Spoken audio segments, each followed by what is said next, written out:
بسم اللہ الرحمن الرحیم نحمده ونصلی ونسلم علی رسوله الکریم اما بعد فاعوذ باللہ من الشیطان الرجیم بسم اللہ الرحمن الرحیم وَلَنَبْلُوَنَّكُمْ بِشَيْءٍ مِّنَ الْخَوْفِ وَالْجُوعِ وَنَقْصٍ مِّنَ الْأَمْوَالِ وَالْأَنفُسِ وَالثَّمَرَاتِ وَبَشِّرِ الصَّابِرِينَ صدق اللہ العظیم۔ قال النبی صلی اللہ علیہ وسلم التائب من الذنب کمن لا ذنب لہ او کما قال۔ میرے واجب الاحترام سامعین عزیز وقار، معزز و مکرم، میرے دور دراز سے سننے والے مسلمان بھائیوں، بزرگوں، نوجوانوں، اللہ رب العزت کا بہت بڑا احسان ہے کہ اللہ جل جلالہ نے ہمیں کلمہ طیبہ سب کہو لا الہ الا اللہ محمد الرسول اللہ، اللہ تعالیٰ نے ہمیں عظیم الشان کلمہ والی نعمت سے ہمیں مالا مال فرمایا ہے۔ آج 14 جنوری بروز ہفتہ سن 2023 کا دن چل رہا ہے۔ میرے بھائیوں، سوشل میڈیا کے ذریعے اور بہر جب بازاروں میں، شہروں میں لوگوں کو دیکھا جاتا ہے، دل خون کے آنسو روتا ہے مسلمانوں کی حالت کو دیکھ کر۔ اللہ رب العزت کی طرف سے آزمائش ہے ہمارے اوپر، اور ہمیں اس آزمائش میں کیا کرنا چاہیے۔ اللہ رب العزت ہمیں آزماتے ہیں۔ اللہ کا قرآن کہتا ہے وَلَنَبْلُوَنَّكُمْ بِشَيْءٍ مِّنَ الْخَوْفِ وَالْجُوعِ، اللہ رب العزت تمہارا امتحان لیتے ہیں، آزماتے ہیں خوف دے کر۔ خوف سے مراد دشمن کا خوف، اور بھوک سے، ونقص من الاموال، مال کی کمی سے، والثمرات، ثمرات سے مراد علماء نے لکھا ہے ثمرات سے مراد یہ اولاد ہے، اولاد جو انسان کو اللہ رب العزت بچہ دے یا بچی وہ فوت ہو جائے بچپن میں، تو ثمرات سے مراد یہ ہے۔ لیکن جو اس کے اوپر صبر کرے گا وبشر الصابرین، خوشخبری ہے صابرین کے لیے۔ اس وقت جو ہمارے ملک کے اوپر معاشی بحران ہے، اس کی وجہ حدیث پاک میں آتا ہے کہ جب کسی علاقے کے اندر، کسی ملک کے اندر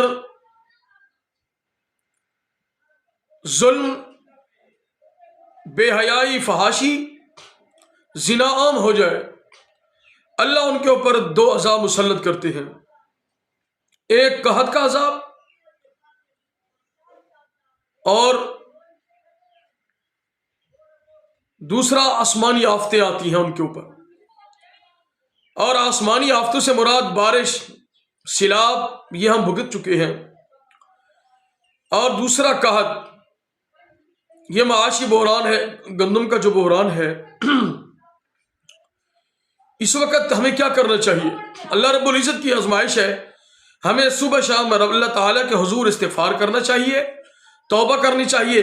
اگر کوئی ایسا بندہ ہے جو زنا میں مبتلا ہے، وہ اللہ رب العزت کے حضور جائے، گڑ گڑا کر دعائیں مانگے، اللہ رب العزت سے توبہ استغفار کرے، اللہ رب العزت اس کو معاف فرما دیں گے، اور اللہ رب العزت کی ذات کے سامنے وہ جھک جائے۔ اللہ وحدہ لا شریک ہے، بخشنے والی میرے اللہ کی ذات ہے۔ اور اس کے علاوہ کیا کرنا چاہیے ہمیں؟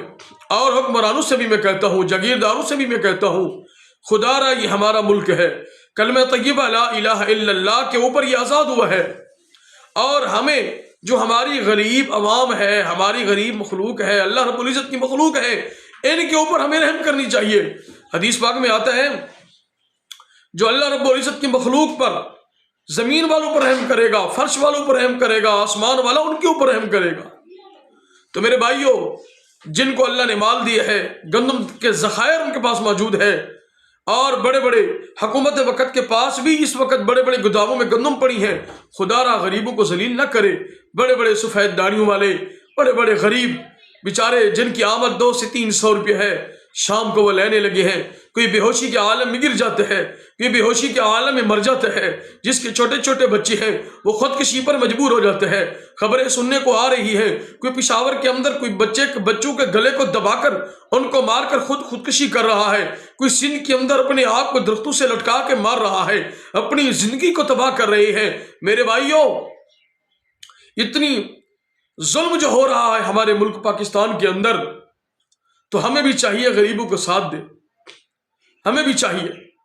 آج ساتھ دینا تو دور کی بات، آج ایک دوست نے مجھے فون کیا، اس کی چکی ہے، وہ مجھے کہنے لگا کہ مولانا صاحب اس وقت جو آٹا سیل ہو رہا ہے 5000 کچھ روپے میں سیل ہو رہا ہے، اور میں نے اپنی چکی والے کو فون کیا ہے 3500 میں آپ نے سیل کرنا ہے۔ تو وہ کہنے لگا دوسری جگہ پر 5000 کچھ سو میں، اور آپ اتنی کہہ رہی ہیں۔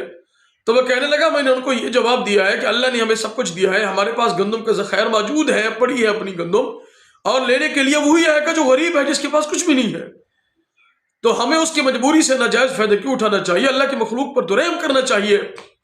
میرے بھائیوں، ہمارے پاکستان کے اوپر جو حالات ہے، یہ ہمارا وطن ہے، ہمیں اپنے وطن سے بھی محبت کرنی چاہیے، اور اپنے وطن میں رہنے والی غریب عوام سے بھی، غریب ہو امیر ہو سب سے محبت کرنی چاہیے، اور بھائی چارے کا درس دینا چاہیے، اور محبت ماننی چاہیے، اچھے اخلاق اپنانے چاہیے۔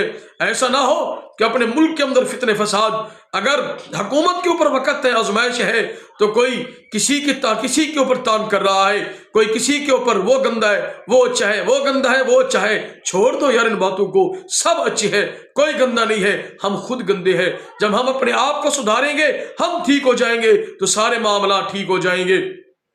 میں گزارش کروں گا دوبارہ جاگیرداروں سے، جن کے پاس گندم پڑی ہے اس وقت، اپنے خزانوں کے منہ کھول دیں غریبوں کے لیے، اور جتنی اللہ رب العزت نے آپ کو توفیق دی ہے، اگر آپ کو وہ گندم 2000 میں پڑی ہوئی ہے، آپ کی اپنی زمین کی ہے وہ گندم 2500 میں پڑی ہوئی ہے، تھوڑا سا نفع رکھ کے آ جائیں روڈوں کے اوپر، غریب عوام کے لیے آٹا بنوا کر غریب عوام کو دیں، کم پیسوں میں وہ فروخت کریں۔ رب محمد کی قسم، آپ اس عوام کے اوپر رحم کرو گے اور آسمان والا تمہارے اوپر رحم کرے گا، اللہ تمہارے رزق میں وسیع وسعتیں پیدا کرے گا۔ دعا ہے اللہ رب العزت سے اللہ تعالیٰ جو کچھ کہا سنا مجھے آپ اس پر عمل کرنے کی توفیق عطا فرمائے۔ وما علینا الا البلاء المبین۔